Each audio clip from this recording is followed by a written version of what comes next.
শরীরকে সুস্থ এবং নিরোগ রাখতে ব্যায়ামের জুড়ি মেলা ভার। আপনি যদি প্রতিনিয়ত বলতে সপ্তাহে অত্যন্ত 6 দিন আধ ঘন্টা থেকে 1 ঘন্টা ব্যায়াম করুন কমপক্ষে, তাহলে আপনার শরীর সুস্থ থাকবে। এখানে ব্যায়ামের কিছু কিছু অংশ আপনাকে দেখাচ্ছি, যে ব্যায়ামগুলি আপনি ঘরে বসে করতে পারবেন। এরা বাইরে করছে ঠিকই মাঠে সকালবেলার দিকে। এই যে লোকটাকে দেখছেন লম্বা কালোপনা, তিনি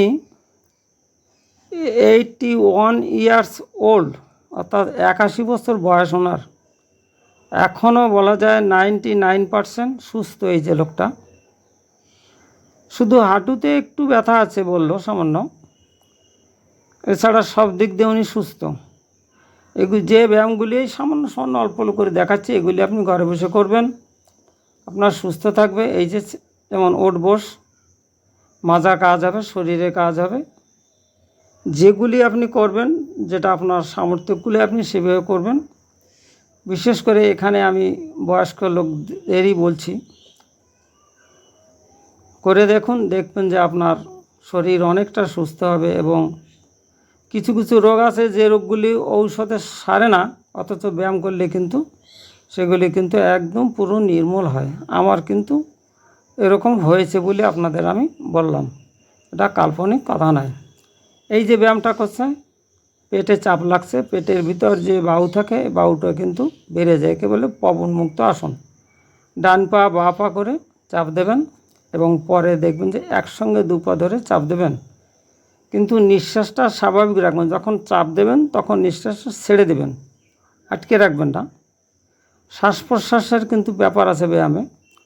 এই যে লাফালাফি করছেন, সব ব্যাপারই শ্বাস প্রশ্বাস সবসময় স্বাভাবিক রাখবেন। কয়েকটা মাত্র ব্যায়াম আছে যেটা আপনাকে শ্বাসটাকে বন্ধ করে রাখতে হয়। সে ব্যায়ামটা হচ্ছে যেমন আপনার ময়ূরাসন।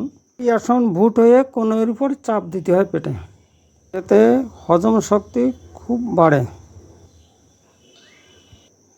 এই দেখুন, এই যে পাটা এভাবে ওভাবে দেবেন, আপনার কোমর ভালো থাকবে, কোমরের ব্যথা ভালো হবে। ব্যায়াম দেখে মোট কথা আপনার শরীরকে আপনি নাড়াচাড়া করবেন সমস্ত দিক দিয়ে, এভাবে ওভাবে সেভাবে, বিভিন্নভাবে। এই যে ছেলেরা করছে, আপনি ঘরে বসে করবেন। আর ওই যে লাফ দেয় না উপরে নিচে করে, আপনি যদি ঘরে বসে লাফালাফি করেন, তাও আপনার শরীর পক্ষে খুব কার্যকারিতা। আমি কিন্তু লাফাই এইভাবে। তো প্রথম প্রথম কিন্তু একটু পায়ের দিক ব্যথা হতে পারে, পরে কিন্তু এটা সেরে যাবে। বয়স্ক লোকরা আমার মতন যারা, তারাই ঘরে বসে ব্যায়াম করতে পারেন, বাইরে যেতে পারেন। আর সূর্যের আলো কিন্তু আপনারা একটু লাগাবেন সকালের দিকে, খালি খালি গায়ে, ছাদে হোক বা বাইরে হোক। আর খালি পায়ে একটু হাঁটবেন যেখানে ফাঁকা জায়গা পাবেন, তাতে আপনার শরীরে কিন্তু আর্থিংটা হবে। এটা কিন্তু মারাত্মক কাজ করে শরীরে, যেমন সূর্যের তাপ ডি তৈরি করে, আর্থিংও শরীরের পক্ষে খুব উপকারী।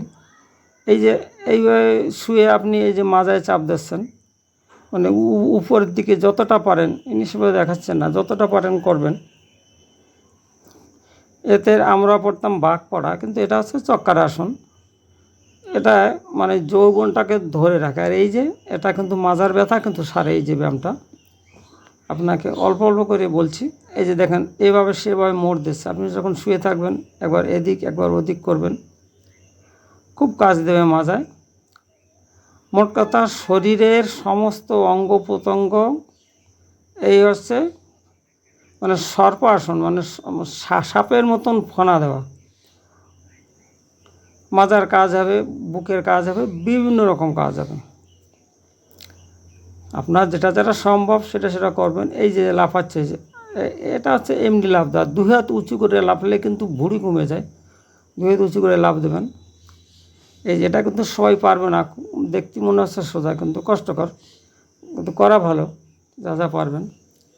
এই দেখুন, এই যে করছে, যা যা করবেন সবই আপনার কাজে আসবে। আপনাদের আমি সামান্য কিছু দেখাচ্ছি, আপনি ঔষধ না খেয়েও পারবেন, দেখবেন আস্তে আস্তে। সাধারণত রোগ আসার আগে আমাদের প্রস্তুতি নেওয়া উচিত, আমাদের ভালো থাকার জন্য ব্যায়াম করা উচিত এবং একটু ভালো খেতে হবে। আর ব্যায়াম করলে সে খাবারটা হজম হবে তাড়াতাড়ি। এই দেখুন, এই যে করছে, এই যে ব্যায়ামটা, এটা সাধারণত রামদেব করে থাকে। এর নাম হচ্ছে কপালভাতি, অর্থাৎ নিঃশ্বাসটা যখন টান দিচ্ছে পেটে আপনার চাপ পড়ছে, আর যখন ওই নিঃশ্বাসটাকে ছেড়ে যাচ্ছে পেটটা ফুলে উঠছে, এটাকে বলছে কপালভাতি। এটা খুব ভালো। এইটাকে রামদেব বলছে অনুলোম বিলোম, কিন্তু এটা হচ্ছে প্রাণায়াম। আপনি সাধারণ প্রাণায়াম করবেন, অর্থাৎ এক নাক দিয়ে ছাড়বেন, এক নাক দিয়ে নেবেন।